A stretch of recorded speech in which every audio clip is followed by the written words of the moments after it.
What's going on, everybody? Welcome back to the channel. My name is Dr. Vincent Esposito, and today we are starting a new series that I'm hoping will be a little bit more fun and interactive and applicable. So this is the first episode of what will be an ongoing series on highlighting a certain ingredient.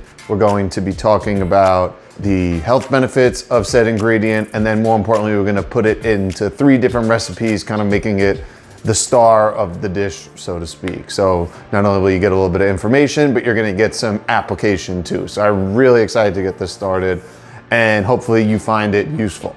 And today, the first ingredient on our list will be carrots.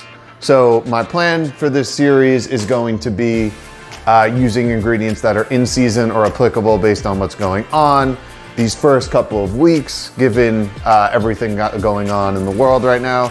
We're gonna talk about ingredients that last a long time or you might find in your pantry. And today we're going to start with carrots. So carrots are incredibly sturdy. They're root vegetables. They will last in your fridge for a very, very long time.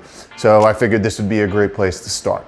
So carrots are a fantastic source of carotenoids, and beta carotene being the most popular one. We have talked about this on The Art of Eating. We actually did an episode on vitamin A and its importance. So I'll link that down below. You can listen to it there. But what's really important to know is if you happen to supplement with vitamin A, there seems to be an upper limit where it becomes toxic. Whereas if you are consuming beta carotenes from, say, food like carrots, there does not seem to be that same limit, which is really, really cool. Now, carrots are a great source of fiber, and they contain a high amount of pectins, which are also found in things like apples. They're really a great source of fiber, which is great for our gut health. There are some studies that show foods that are high in beta carotenes, like carrots, can reduce the risk of certain cancers, especially ones like laryngeal, esophageal, and lung cancers. Interestingly, these studies also do not show those same benefits with beta carotene supplements, rather from beta carotenes from your actual whole food sources.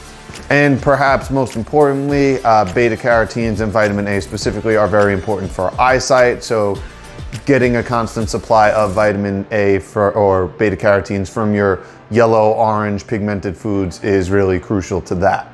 So with that said, we're going to hop into 3 different ways to use carrots. Now there's tons of ways, but we're gonna highlight 3 separate utilizations of them. So first, we're gonna actually roast carrots. We're gonna do a balsamic roasted carrot. We are also going to be making a carrot and ginger soup, and then we are going to do a carrot and purple cabbage slaw. So you're gonna see a lot of different colors. Again, 3 completely different applications of carrots. So hopefully this might inspire you. Hopefully you get to find, one idea you might be worth trying. I will link all these recipes in my blog post. I'll put a link for that in the description below. But without further ado, let's hop into these 3 recipes, and I will see you on the other side. Okay, so we're gonna start off with our roasted carrots. As you can see, I actually put a little bit of salt on before we got started, but a little bit of salt, a little bit of pepper, and then we're gonna sprinkle it with a little bit of olive oil, and we are going to pop these in the oven.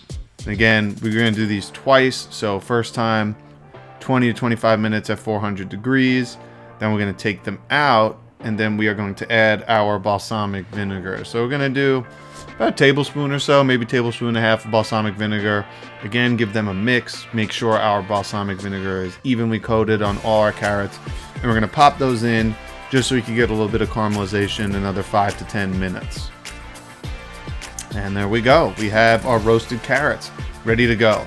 So 1 recipe down, we're gonna move on to our carrot slaw. So you'll see I have a bunch of carrots in the top right. We're going to shave all of them down, so basically we get these thin strips. If you want, you don't necessarily need to go this far. I mean, this took me a few minutes. You can chop them into matchsticks. It obviously won't be the same consistency. I do think shredded carrots like that are the best. So now we're gonna make our dressing. So in the bowl, we had a little bit of Dijon mustard. We're going to squeeze the juice of 1 lemon in there and then pick out those seeds. We're gonna add some olive oil, a little bit of salt, and give it a mix. And we wanna whisk that till it's even. It's evenly combined. You see at the end there, you don't get any runny parts of oil, and you notice you taste it at the end. So now it's time to build our salad. So We have about a quarter of a purple cabbage along with all our carrots. Just gonna give it a quick toss, make sure it's even, and then we're gonna add our dressing. Now, the great thing about this salad is it will last a while. And you'll notice we have a little bit of parsley going in there, some scallions, and we're gonna give it a mix. The great part about this is if you make extra, it will marinate over time, so it'll actually be better the next day or 2 days later. So you could pop it in the fridge, and it's great to use as a side on toppings, a bunch of different ways. And we'll get one of our plates done here. So a little bit of scallions on top, a little bit of parsley, and we have dish number 2 done.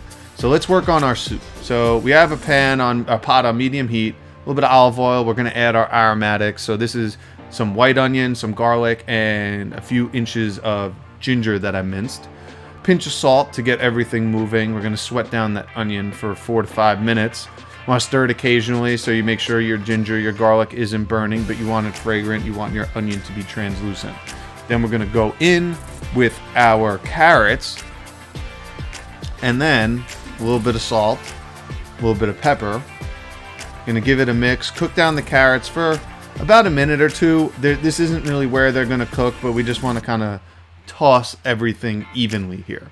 So now we're gonna make our soup. So we're gonna turn our heat up to high. We want to bring this to a boil. So we're adding a little bit of vegetable stock, a little bit of water. I'm using a mix. You can use one or the other. I prefer all vegetable stock, but I was running low, so this was a mixture. Then we're gonna bring this to a boil, and we're gonna cook this down for at least 25 minutes.